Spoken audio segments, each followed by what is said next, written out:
Hey guys, James Wilson-Taylor here for Roxanne. We are backstage at Reading Leeds Festival 2022. Pale Waves on the main stage today. The band join me now. How are you guys? We're good. We're excited. How are you? I'm good. Also excited because it's nice to finally have a proper festival season back again, isn't it? This must be particularly nice to be back in the north of England and getting ready for a big proper festival show again after these last couple of years. Yeah, honestly. And it's actually a nice day. It's not raining. Miracle. Can you imagine? It's like the perfect weather. I know, it's really, long sleeve t-shirt was a mistake, but apart from that, we're doing all right. Let's talk a little bit about the album then. Last time we chatted, obviously, for the magazine, which I encourage you all to go and pick up. It was kind of on the cusp of being released. Now it's out there.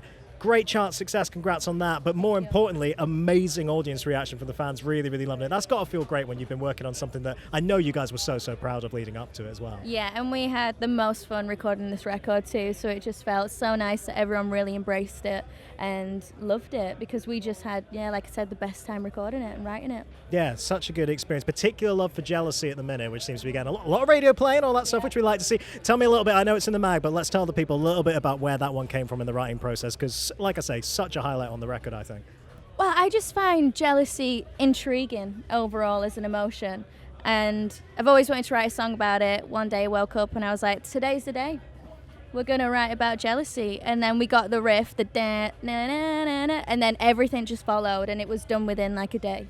Wow, it really was that quick in terms of that recording process. It's amazing. It's, we talked a lot as well about like musical inspirations last time as well. You guys were playing with a lot of different inspirations, which was really, really fun. I guess one I did want to mention that we did touch on last time, Avril Lavigne, who I'm so glad is getting her flowers these days. What a fantastic pop songwriter, and just like really deserves to actually get the respect on the name there. But there's a couple of little moments in particular on that record, aren't there, that really do kind of channel that Let Go era, right? Oh yeah, I love that era. That's what I grew up with, and I think it's so in me. And that's why I always kind of go back to, being a child, and that's who I aspired to be. And I think, she's fucking a great woman, incredible performer, incredible writer. And I naturally just channel it. Naturally channel it. The spirit of Avril. She's still there, but you know what I mean. The spirit of Avril coming through. Something, again, we chatted with you guys last time, working with Savini, which I know was a great experience for all you guys. Such a great producing talent. Obviously produced so many records for the artists that we cover on Rock Sound. Again, just a little bit about working with him, because that sounds like a really fruitful, creative experience for you guys, right? I'm talking so much. Okay. Yeah, Zach's awesome. He's so talented. He's so easy to work with. Some producers are very like, they get the hooks in it, and they're like, I want it to be all my way. And he's not like that at all. He's so soft with it. He's for the artist. Yeah, very much. And he's a good vibe too to be around. Very positive. He's always buzzing about the music. So I don't know, it's a great vibe to be around. He's awesome.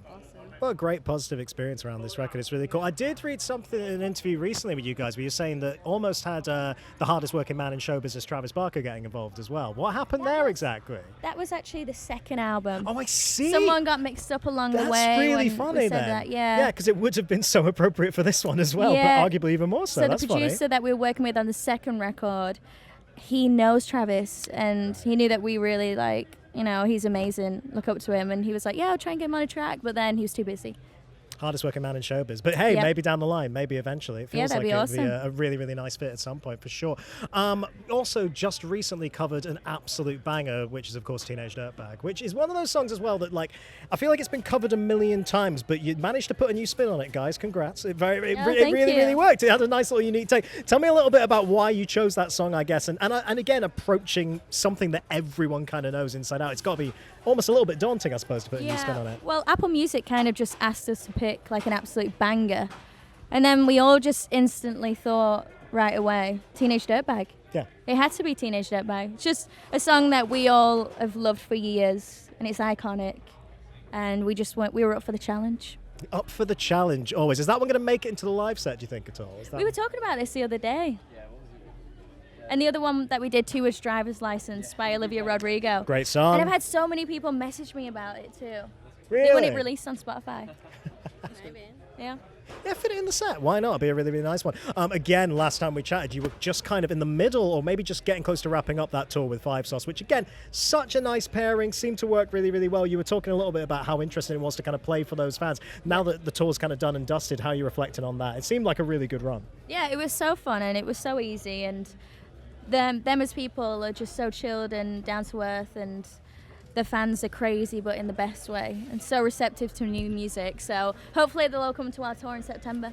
Fingers crossed, fingers crossed. Well, you allude to that. I guess that's the next big step, isn't it? Finally getting out there and playing these songs on the road. It's a record built for live, as we've said before. But beyond that, how much are you kind of already thinking about what might come next? Are you thinking more new music ideas? Are you thinking maybe within this genre world you've been playing, or are you going to try some more new stuff? I think, we've already thought about it. I think we're going to go even more rock. I love to hear that. Yeah, I knew you would. Yeah, you know I didn't just say that too because we're here. Absolutely. Genuinely, yeah. That's great. Is it the same kind of inspiration points, or are you just kind of exploring even further within the genre? I'm listening to a lot of like Aerosmith right now.